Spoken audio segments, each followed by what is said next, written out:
Bonjour à tous les amis, j'espère que vous allez bien, bienvenue sur la chaîne. Bon, comme vous avez pu le constater, certains d'entre nous ne nous ont pas vu pendant un petit moment, c'est normal, on a fait une petite pause et tout. Et aujourd'hui, déjà je tiens à remercier tous ceux qui nous soutiennent, ceux qui sont toujours là, hein, donc ça me fait vraiment plaisir. Mais on va pas parler de nous, on va parler d'aujourd'hui de RC Fastcar, car aujourd'hui il nous a proposé de tester la Arma Vendetta. Donc un très grand merci à RC Fastcar. Donc RC Fastcar, voilà, pour ceux qui le savent très bien, c'est quelqu'un qui travaille beaucoup sur les pièces Arma. À l'heure actuelle, il possède énormément de pièces Arma. Il se donne autant de mal aujourd'hui à en avoir pour les utilisateurs, hein, pour tous les pilotes Arma. Et même déjà pour la petite dernière qui est sortie, la Vendetta, Limitless, en fait toutes les machines Arma que vous voyez derrière moi, il a toutes les pièces. Donc ça peut arriver, quelques ruptures de stock. Mais chose que franchement moi personnellement j'ai toujours trouvé toutes mes pièces chez lui. Donc vous verrez, on va vous diffuser quelques photos sur du site RC Fastcar. Pour ceux qui ne connaissent pas et même pour ceux qui connaissent, c'est toujours bien de savoir et de revoir certaines choses. Donc voilà, donc franchement grand merci à RC Fastcar, à l'équipe RC Fastcar, c'est super sympa de votre part. Donc là aujourd'hui je vais vous présenter la Vendetta de chez Arma. Mais avant tout, c'est parti.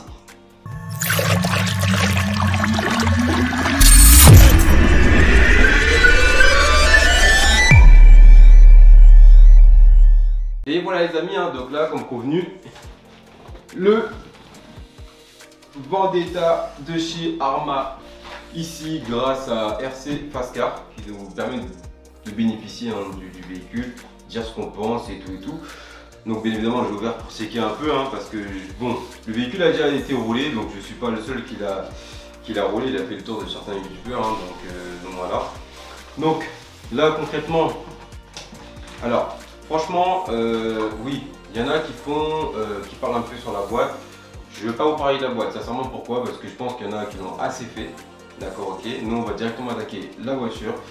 Et en plus, voilà, donc vous avez vu ce qu'on a déjà pu faire avec le Big Rock, pour ceux qui nous suivent depuis un petit moment. Voilà, donc ceux qui veulent qu'on fasse des vidéos sur la boîte, bah, dites-nous dans les commentaires. Mais nous on va passer dans le vif du sujet tout de suite. C'est parti.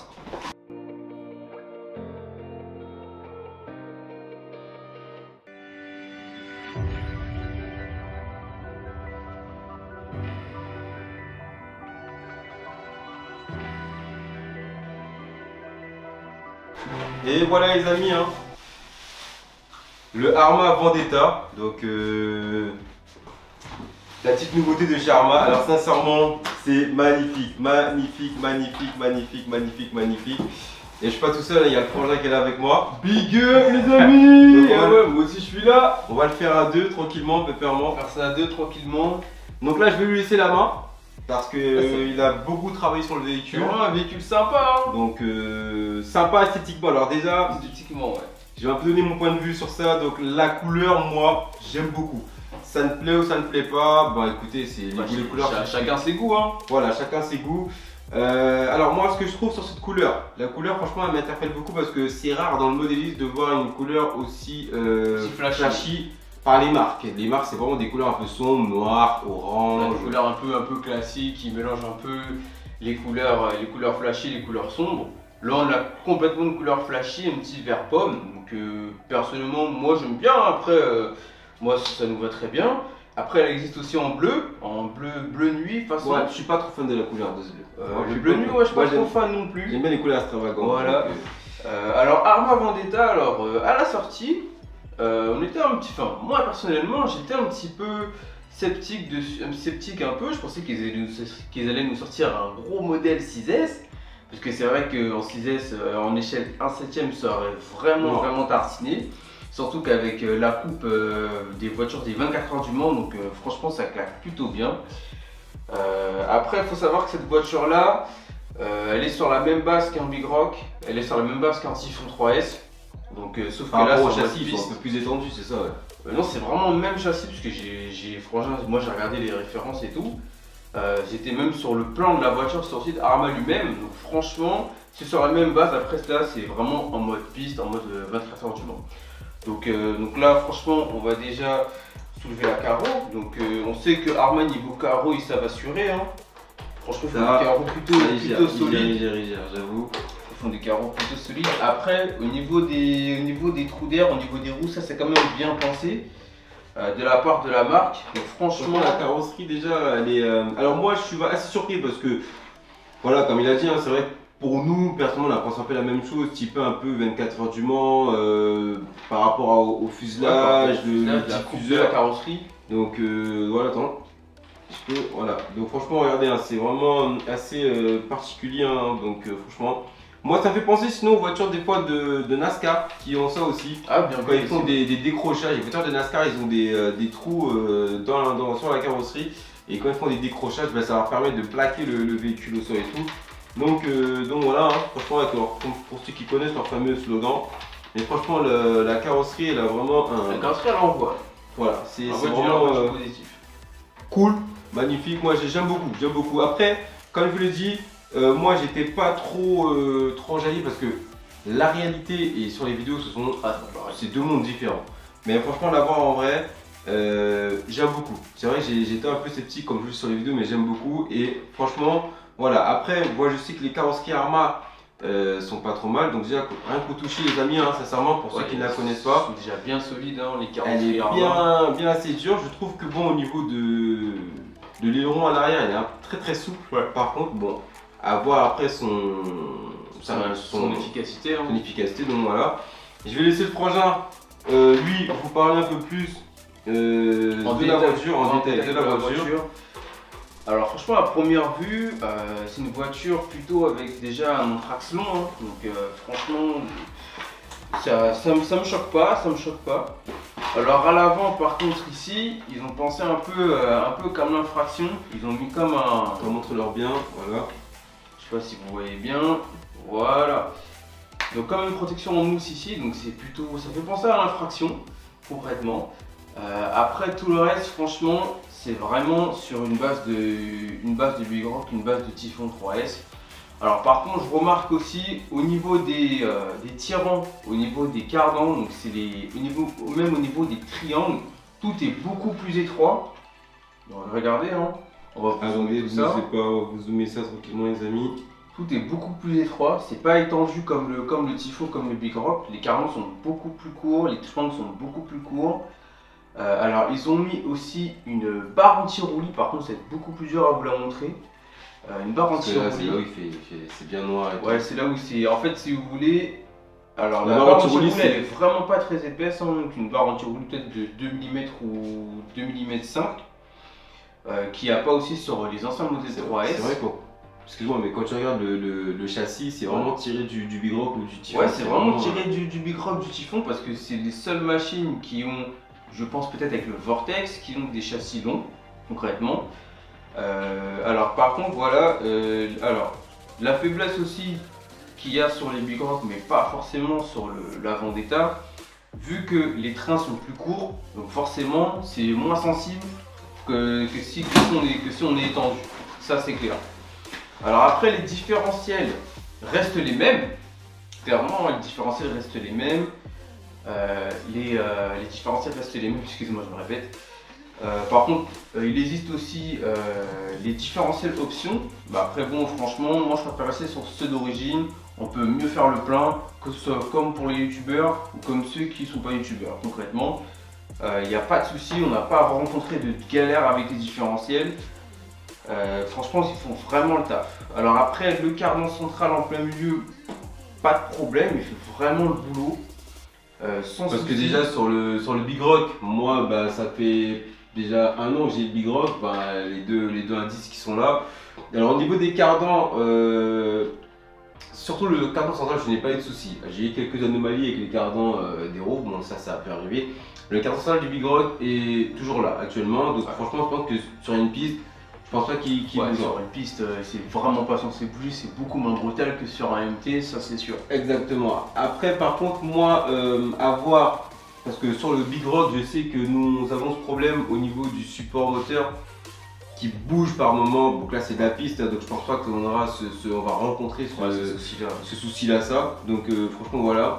Au niveau du cerveau, c'est un cerveau d'origine, le même que le Big Rock ou le Granit ou le Typhon 3S. C'est un combien de kilos? C'est 7 kg de coupe. Étanche.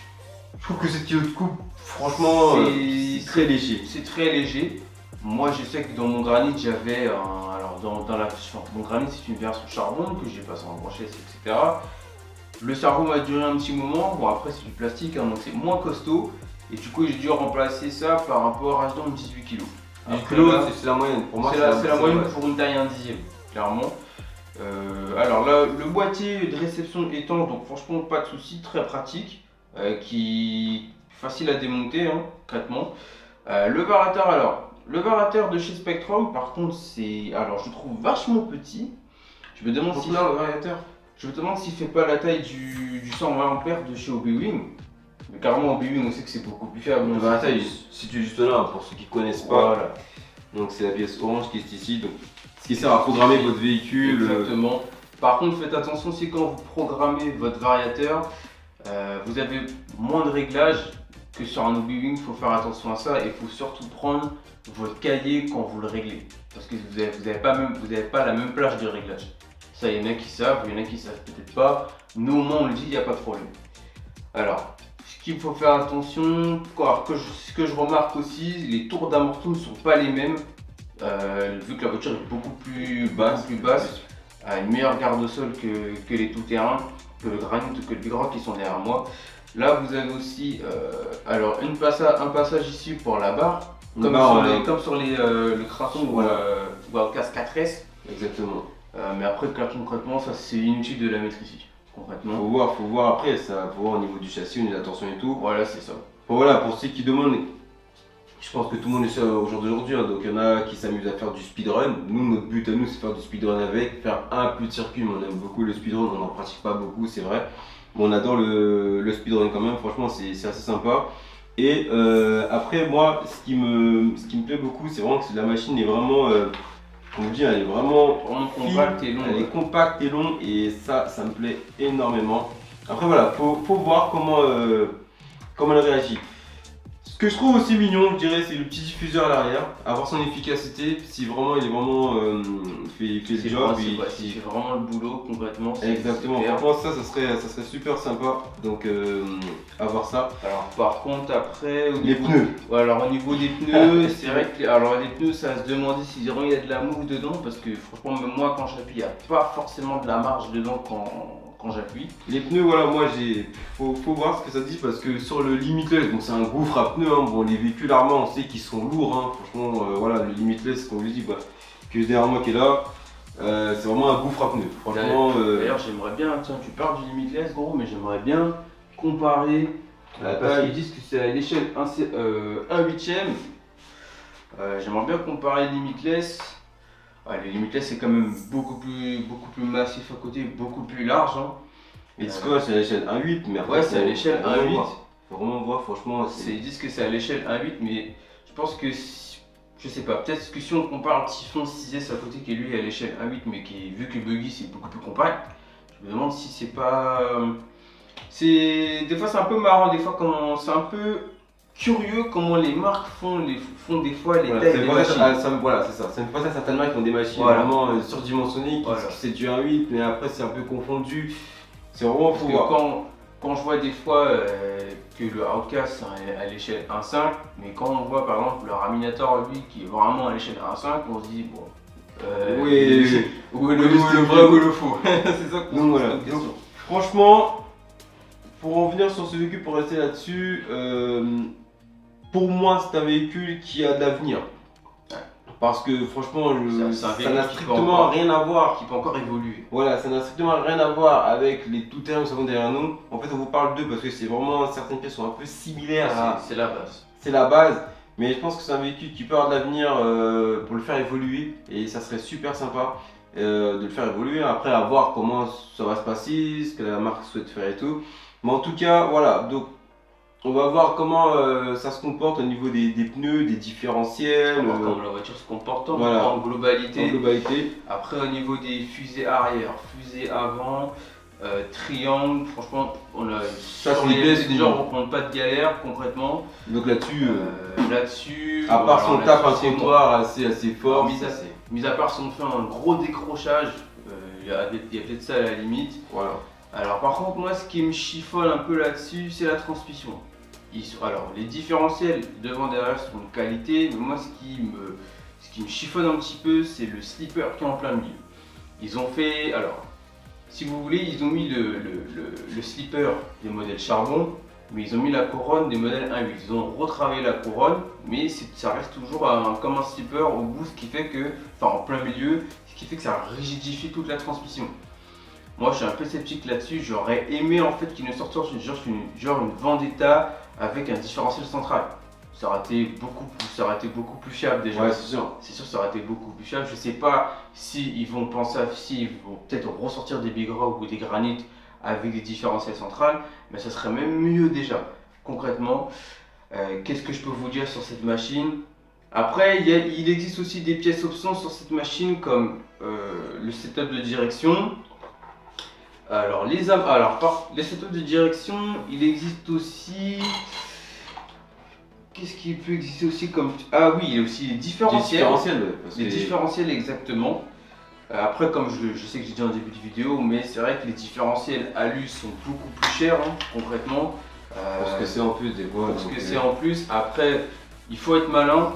Faut pas forcément mettre de l'alu partout parce que si on met couronne alu, diff alu devant derrière, faut penser aussi au moteur.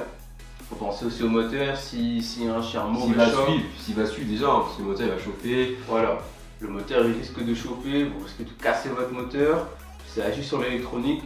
Après les différentiels alu sont beaucoup plus chers que les plastiques, c'est normal. Je sais plus combien il y en a entre le diff, entre pignon et couronne, mais ça reste quand même assez cher que par rapport au plastique qu'on peut vite faire le plein. Après, faut être malin, on met un diff alu devant derrière, après on peut toujours rester en plastique devant. Comme ça au moins si on casse, au moins c'est que la couronne qu'on plie. Voilà. Ça faut être intelligent. Alors par contre il y a quelque chose que j'aimerais voir. J'ai entendu dire que la batterie 8000 Gens Ace ne rentre pas là-dedans. Alors j'aimerais bien faire mon expérience. Alors Florian, est-ce que tu peux me ramener un petit tournevis juste là. Juste là. Voilà, il faut Après, si ça doit passer normalement. Normalement, ça doit passer. Ça doit passer. Après, quand je reviens sur ce petit détail, de toute façon, le véhicule a déjà été roulé. Donc, franchement, nickel. Hein. La machine est propre. Donc, rien à dire là-dessus. Donc, là, on va voir en fait si la batterie du 1000 est pas. Parce que ça serait vraiment intéressant de rouler en 8000 là-dessus.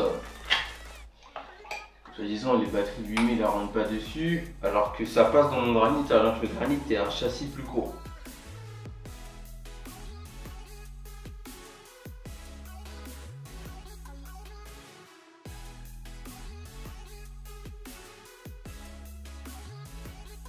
Donc là les amis, voilà, là j'ai démonté les deux cales qu'il y a. Hein, donc ça va bloquer la batterie. Selon l'autonomie que vous mettez, voilà, la batterie n'a pas forcément les mêmes dimensions, etc. Bon, là, on a du scratch. Normalement, une batterie de 8000, ça doit rentrer dedans. Voilà, elle rentre pile poil. Ouais, sangle-la bien, comme ça. Je vous la sangle pour que vous puissiez voir. Hein. Quand même, ça m'a surpris quand j'ai entendu oui, la batterie du 1000 rentre pas dans la Vendetta. Attends, comment ça passe dans le granit. Voyez, allez, voilà les amis. Elle passe dedans. Pour ceux qui veulent rouler en 8000. Ceux qui veulent rouler en 8000 3S, hein. Bougez pas.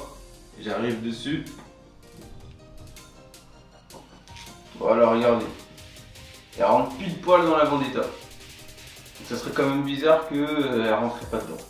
Voilà les gars. Donc, clairement, si vous voulez de l'autonomie, si vous voulez de la puissance, Gens Ace 8000 3S, ça rentre sans forcer dedans. Ça va faire un petit poids la batterie, mais après vu que c'est de la piste. Après ce qui est bien, c'est que vu qu'elle a un poids, et voilà, moi nous on n'est pas des pros, attention, on aime bien s'amuser, on s'éclate. Plus de poids, plus elle est plaquée, c'est mieux, c'est plus il y a une garde au sol. Voilà, il y a une garde au sol. Alors, est-ce qu'elle a le même moteur? Non, elle n'a pas le même moteur que ses collègues. Là, il y a un moteur de 3900 sur tout ce qui est Vortex, Granit, Typhon, Big Rock. Ça, je savais pas, je pensais que c'était les mêmes KV qu'ils avaient. Alors là, c'est 3900 et sur les autres 3S, c'est 3200 kV. Donc là, le moteur il va être beaucoup plus nerveux. Mais ça reste quand même du Spectrum. Ça, ouais, voilà, ça Sauf- reste quand même une config full Spectrum. Un petit truc, voilà, pas lié à la Vendetta forcément, mais nous qu'on les a eu, alors lui c'est un modèle charbon qu'il a mis en brushless. Moi j'ai l'ancienne version, donc moi j'ai pas la version d'aujourd'hui avec l'équipement Spectrum. Ouais. Moi j'avais la version Arma, d'ailleurs j'ai encore le variateur Arma là-dessus. Donc voilà, donc les amis, franchement, très très grand merci à RC Pascal. Franchement ça fait vraiment plaisir. Donc comme vous avez pu le constater, je vous remonte une dernière fois. Hop, donc là il y a une batterie de 8000 là-dessus. Franchement, RC Pascal, t'assure. Hein. Franchement, merci beaucoup. Donc là, on va pouvoir tester ce petit jouet. Donc, comme vous voyez, hein, donc là, voilà un petit ventilo sur le moteur avec un radiateur pour refroidir. Donc, franchement, c'est super sympa. Donc, ce que Arma propose, donc attention, hein, donc c'est pas la meilleure marque, hein, d'accord, il y a toujours mieux, mais franchement, c'est cool. Après, voilà, nous on n'est pas vraiment chiant, donc dès que le véhicule se comporte assez bien, voilà, après on va vous dire nos ressentis. On n'est pas compliqué. Ouais, on va vous dire nos ressentis sur le véhicule, si on aime bien comment ça se roule, si on n'aime pas du tout, comment ça se passe et tout. Donc franchement c'est sympa. Après moi ce que j'apprécie énormément dessus les gars, c'est cette fameuse carrosserie. J'étais pas du tout enjaillé en vidéo. Mais de la voir en vrai, franchement, c'est énorme. Après, il y a un détail que je tenais à relever aussi. Moi, c'est au niveau des hexagones de roues. Ça, par contre, j'ai pas compris. J'aurais bien voulu avoir des hexagones de roues, par exemple. Comme des hexagones de 17. Voilà, des hexagones de 17. Après, voilà, chacun pense ce qu'il veut. Je pense que à ce prix-là, quand même, ils ont pu mettre des hexagones de 17. Franchement, je trouve que vraiment les boulons, ça y est. C'est clair qu'on met des boulons M4, c'est vrai que ça fait un peu, tâche sur la machine. Voilà, ça fait un peu tâche, mais en soi, c'est pas ce qui gâche forcément son charme. Ouais, donc là, on va rouler ça. Donc, comme vous voyez, hein, donc le temps est dur en ce moment, il fait très froid. Donc, normalement, voilà. Donc, on va s'amuser, on va tester ça sur des lignes droites. C'est super sympa. On va faire des tests avec, on va voir comment ça va se passer. Après c'est vrai qu'il y a aussi la radio. La radiocommande qui est fournie avec. Alors à quoi ressemble la radio? Donc la radiocommande c'est une radiocommande Spectrum. Donc, toujours hein, donc c'est la base hein, Spectrum. Donc voilà, c'est une radiocommande de base. Donc, hop, je viens vous. Qui fait largement. Elle fait le taf. Qui fait largement le taf avec. En plus il y a une brique de puissance dessus. Voilà. Donc pour ceux qui n'ont tout est indiqué ici. Hein. Pour ceux qui débutent, c'est toujours très pratique. Toujours pratique d'avoir cette brique de puissance pour ceux qui ne connaissent pas, si ça va trop vite, voilà, ils peuvent éventuellement voilà, brider leur véhicule. Même pour les enfants. Hein. Prendre un plaisir à rouler, donc franchement, après voilà, vous pouvez aussi mettre sur radiocommande beaucoup mieux. Donc là c'est le plan, donc pour tout le monde, pour ceux qui connaissent le plan. Le plan et les références. Donc le plan, alors je me répète très brièvement. Le plan signifie sur toutes les pièces de votre voiture. Donc pour ceux qui cassent des pièces, ben, vous avez votre plan. Vous allez sur le site RC Pascal, vous tapez la référence, vous regardez la pièce que vous avez cassée, vous prenez votre plan. Exactement. Il y a la référence, vous allez sur la barre de recherche RC Pascal et vous allez voir le listing de vos pièces sur de la voiture. Après sinon sur RC Pascal aussi, quand vous allez sur le site, vous allez directement dans la rubrique voiture, vous cliquez sur Vendetta ou sur peu importe la voiture Arma que vous avez. Et je crois qu'il y a, alors je ne me rappelle plus du mot exact, mais juste en bas vous avez tout le listing de la voiture, les caractéristiques, les pièces détachées en concernant cette voiture en elle-même. Par contre, ce que j'apprécie beaucoup, c'est que alors déjà là vous avez un pignon qui est fourni avec, un pignon de 26. Donc un très grand pignon, donc pour ceux qui veulent encore aller beaucoup plus vite. Donc ça c'est... Hop. En plus ça fait qu'un 3900 kV avec. Voilà. Oulala. Donc pour ceux qui veulent aller encore beaucoup plus vite, donc qui recherchent vraiment des sensations très fortes. Donc hop, désolé, petit bug les amis. Et pour finir, donc là vous avez un aileron de secours. Donc par contre, ça n'a pas l'air d'être le même. Ah, il n'a pas l'air d'avoir le... C'est pas le même parce que lui il est plus incurvé. C'est ça. Et lui il est beaucoup plus plat. Donc ça va jouer sur l'aérodynamique du véhicule. Ça peut jouer sur l'appui aérodynamique quoi. Donc voilà. Donc là, oui il y a encore autre chose. Alors ça c'est les clés je pense.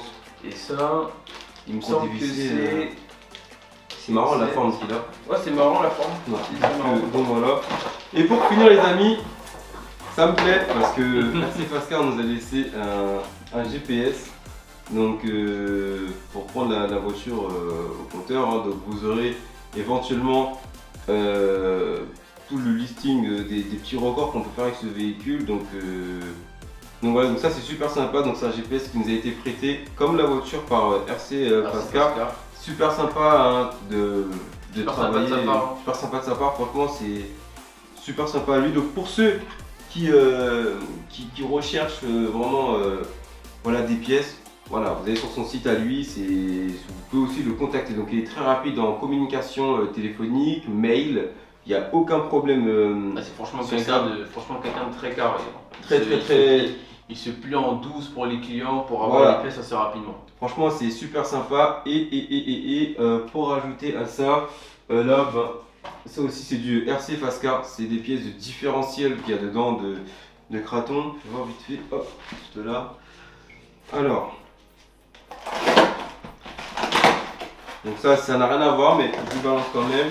Donc ça c'est des pièces de différentiel pour les 1/5. Donc voilà, de l'huile, de différentiel central et c'était tout. Donc voilà, et il y a aussi des chapes qui ont été commandées pour Limitless. Donc tous ces petits produits viennent de chez RC Fast-Car. Donc pour ceux qui sont intéressés, pour ceux qui ne connaissent pas, il n'y a aucun problème. Pour ceux qui sont en galère de pièces, qui ont peut-être du mal à trouver, voilà. RC Fast-Car est là. Donc voilà les amis, donc merci à RC Fast-Car encore une fois. Et au plaisir de me laisser tester ce véhicule. Je pense que avec tous les partenariats qu'on a, c'est le premier qui nous envoie un véhicule. Donc grand merci à toi. Grand merci encore, franchement, tu assures. Donc voilà. Sur ce les amis, on va vous laisser, prenez soin de vous. Joyeux Noël à vous. Exactement, surtout. passez de bonnes fêtes avec vos familles, c'est ce qui est le plus important. Joyeux Noël à tous les gars de la RC, hein, donc les mecs, voilà. On revient progressivement, donc on a eu des petits messages pour certaines personnes qui se demandaient si on avait arrêté. Non, pas du tout, c'est bon. On est là, vous inquiétez pas, il n'y a aucun problème. Passez une excellente soirée et je vous dis à la prochaine. Big up!